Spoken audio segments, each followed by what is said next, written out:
is mainly sandbars and shoals. If we carefully shovel away the accumulated sand, we are certain to see the layers of the bridge construction. In the bottom layer, the wood used by the Vanara for the foundation would certainly be there. Obviously, over the last so many thousand years, the wood would have solidified and become carbonaceous material and would probably now be botanical grains. The text then speaks of the Vanara holding ropes on both sides of the bridge being constructed and the wood and the stones being piled between them. The text clearly mentions that the Vanara held ropes for many yojana to build the bridge in proper linear alignment. From this description, it is clear that it was not just random throwing of stones, but a planned effort which took into consideration the concept of linear alignment, which is even today evident from the aerial photograph of the bridge. The distances they covered each day is also mentioned in the text.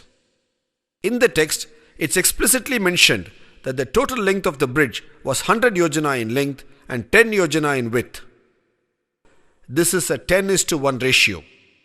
Today, at actual site conditions, the Ramasetu or Adams Bridge measures to 35 kilometers in length by 3.5 kilometers in width.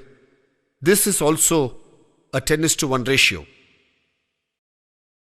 After the victorious battle with Ravana, while returning with Sita to Ayodhya in the Pushpak Vimana, they fly over this bridge.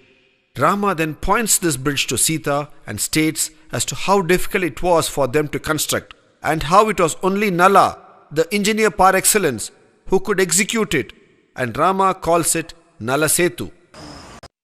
When did this Nala Setu come to be called Adams Bridge? The bridge was originally called Nala Setu, as we have seen.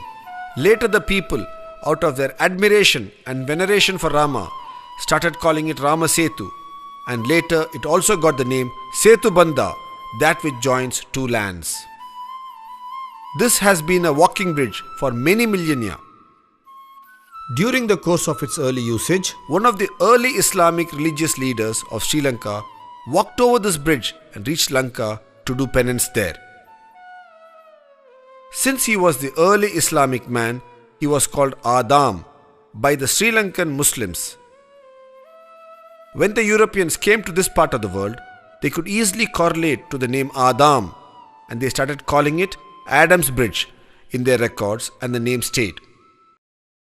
In the last few decades, man-made satellites have been regularly orbiting the Earth and photographing various parts of the Earth. One such area they have photographed is the southern part of India. In this set of photographs, the bridge is also visible.